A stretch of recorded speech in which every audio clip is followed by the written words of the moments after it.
Hey guys, Dubai-based British entrepreneur who completely transformed his life, going from smoking cigarettes and takeaways to ultra running and peak endurance marathons. After losing 25 kg and completing challenges like running across all 7 Emirates, he is now preparing for his biggest mission yet, an 890-kilometre run across Qatar, Bahrain and the UAE in support of Dubai Cares. How's he going to do it? We're going to find out. Welcome to the show. Welcome to the show.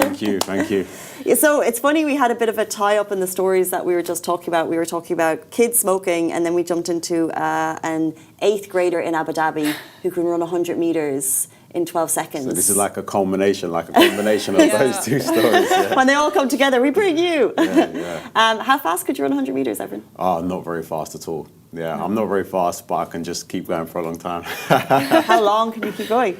A long time. I think the furthest I've ran probably is the Emirates, which I've already done, which was 5 days, just under 6 days.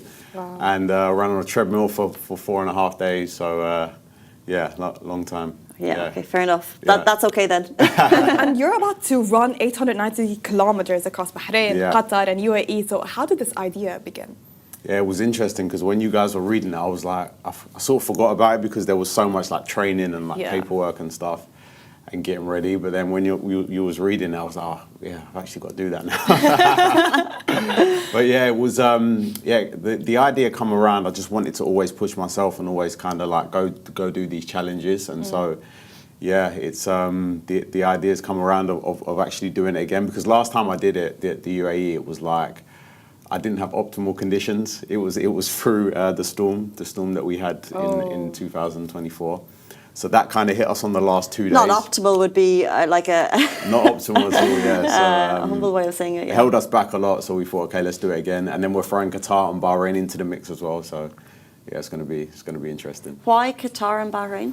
Just because those are kind of close to home countries. We want to do like a little bit of a GCC tour. So yeah, Qatar is there to be done, and Bahrain I don't think has ever been done. We've done some research. I don't think anyone has done that before. So hoping to be the first person to do that, and then obviously the first person to do kind of all 3 within this like restricted period. Okay, Yeah. we'll get to the physical side soon, but just tell us about the process. Like, how does one even go about planning this type of epic marathon run that hasn't been done before? I mean, it's there to be done. I mean, there's not really that much that goes into it. I mean, obviously when you're trying to do a record, then you've got to like apply and for all the permits, and you've got to apply for the Guinness or the FKT, whatever you're going to do. And yeah, then it just becomes about the training really, and just getting in that mileage, making sure that your body is kind of ready to go through it, and yeah, just getting ready to go. But support vehicles, insurance, you know, just checking that the country is okay with what you're doing. Yeah. How does that work? That's the hard part, actually. I mean, the running part is the easy bit. It's like the crew. The crew is the one that's got to like handle everything and like make the food and make sure that we're on the right path. And that all I've got to do is go out there and run. But yeah, it takes a lot of extra time. You know, getting permits and getting the vans. But we've got some great partners on board which are helping us out. So that's definitely helped. Yeah.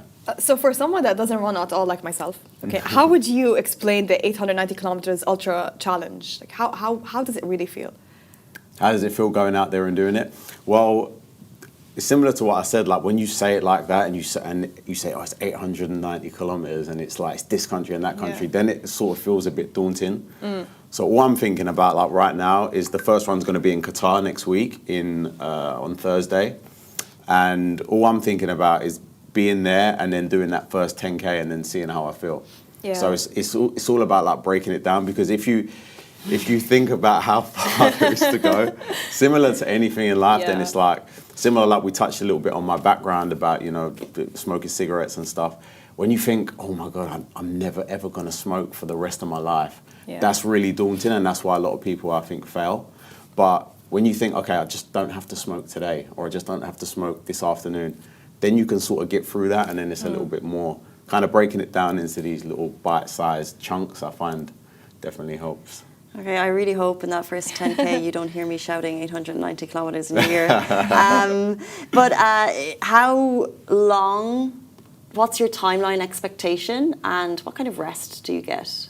So what I'm going to be doing on the Qatar run is the Qatar run is 190k, so I'm pretty much going to do that non-stop. So there'll be little breaks in between, but there'll be no sleep and there'll be no kind of, I'm just going to do that straight away. Wow. So, that's probably going to take anywhere from 22 to 24 hours, hopefully, if all goes according to plan.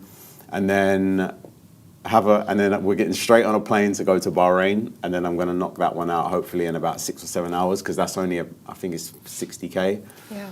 So we're going to do that one, and then I've got 9 days of rest. So in that 9 days, it's all going to be about recovery, getting my body back, hopefully to 100%. And then the UAE, going to try and do in 5 days. So, and then there's going to be 4 to 5 hours of sleep during that time. So every day, just trying to knock it out as quickly as possible, 130k a day, sleep for 5-6 hours, and then keep going. UAE is the biggie. Yeah, UAE is the big one. What type of food would you eat during that? Like, is it fluids, liquid food? What type of food? Like oats? I don't know, heavy foods, eggs? It's pretty much like on the first couple of days, you're kind of trying to have what's optimal, but then after 3 or 4 days, then it's pretty much whatever you can stomach, because you're just burning so many calories, and you're never gonna, because you're burning anywhere from like 600 to 1,000 per hour.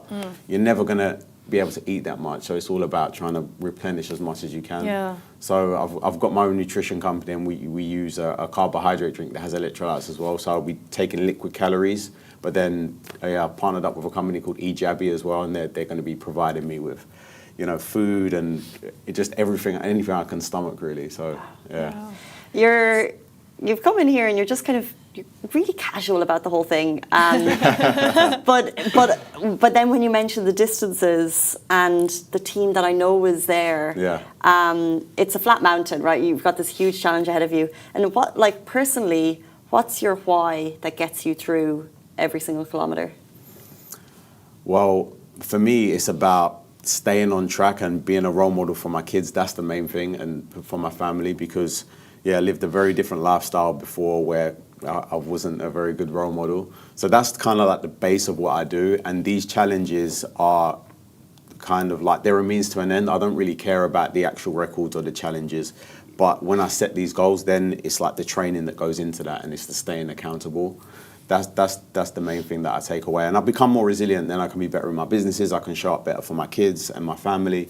So that's what it's all about. And that's, I think, the most valuable thing, because going out there and doing this stuff, it's nice, and breaking records is nice and stuff, but ultimately, they send you a piece of paper and it's nice, but I don't even know where any of that is. I don't know where any of my medals are or any of my trophies are. They're not really important, but that process that you go through in order to become more resilient, that's what's valuable to me. But why would you say you weren't a good role model? Because I was just, smoking every day, drinking every day. I was 25, 30 kilos overweight. So I just wasn't living a good lifestyle at that point. And I would justify it because I was successful at business. I had some success. I was just like justifying it, saying, well, okay, it doesn't matter because, I can do all this stuff. I'm not, it was kind of telling myself a story about why it was okay, but ultimately it wasn't okay. And I wasn't living my best life. Do you feel like the same person back then would have been able to run an 890 kilometers? That's how I got into it. Really, it was basically when I started and when I wanted to make a change, there wasn't really much out there for me to do. So I kind of just jumped straight in and started doing these long races. Maybe drinking and smoking every day is an extreme. I'm not sure for people watching if it is or if it isn't. But for you, it sounds like it was an extreme. And so I wonder, what was the turning point that really made you change? Because I think sometimes we're all rushing. We all want that turning point of like, how can I go to the gym? How can I start running? How can I do this? So for you, what was your turning point? For me, it was just hitting that rock bottom moment. And I think I was lucky in a way because it was so bad that I had to make a change. And I say that I was lucky because if you're kind of, as you said, if you're like kind of just in the middle and like, you should be making more healthy choices and, you're a little bit kind of, then it's less likely for you to make a change. But because I was so bad, it kind of, it got to a point where I had to. So, I guess it was just bouncing back from that moment, because the moment I realized that that it was going to affect the relationship that I had with my kids, and now there's other people involved, because it's one thing like ruining your own life, but then when you've got kids that are ultimately looking up to you, then yeah, you've got a little bit more responsibility involved. So yeah, I'm sure there's. Well, we have to give you some credit for acknowledging that, by the way, because a lot of people don't have that click and not a time for me to wake up. But if for someone that wants to change but is so into that lifestyle that it's so hard for them to break free, what motivation tip would you give them? I think like for me, I can speak. It's like what it was for me is looking not doing it for yourself, but doing it for other people, doing it for your family, doing it for your community, doing it for your co-workers, whatever it happens to be. Kind of getting out of yourself and realizing that it's for a bigger purpose, because that's what sort of motivates me a little bit as well. Like when I get messages from people that say, "Oh, you inspired me to run a marathon or to do a 10K." That's more valuable to me than anything right now. That's like, oh, okay, I've made a little bit of a difference. And then if they can be a role model in their own community, they'll be inspiring others themselves. And it's just like a ripple effect. So yeah, that's what I'm trying to do. If I can make a little bit of a difference, then I'm happy. And I would encourage anyone to do the same as well, because you can really underestimate like the effect that you can have on the people around you. So yeah, I would say do it for others if you can't do it for yourself. Nice. Any fears, any nerves creeping in for the upcoming? No, as I said, I just want to get out there and do it. I mean, we're starting next week. As I said, got incredible partners on board. Puma's supporting me the whole way, and we're running a new shoe called the Mag Max 2. You've got nice shoes on now. I've got nice shoes on to get me through. So hopefully that's going to be okay. But yeah, I just want to get out there and start basically, because it's been a long build up, like physically, mentally.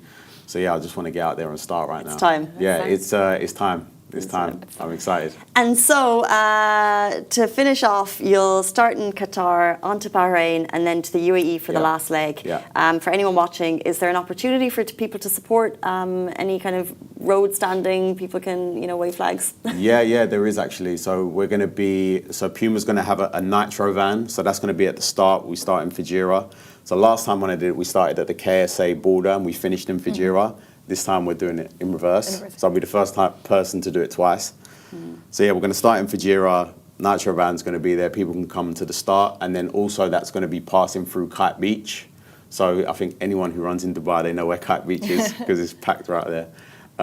So yeah, that's going to be there as well on the second day, so people can pass through and see what we're up to. And all good with the weather? Hopefully, yeah. I mean, fingers crossed. We're not going to have the worst storm ever. But yeah, I think we'll be good to go. Now it's just a little bit hot, so I'm doing a lot of heat training.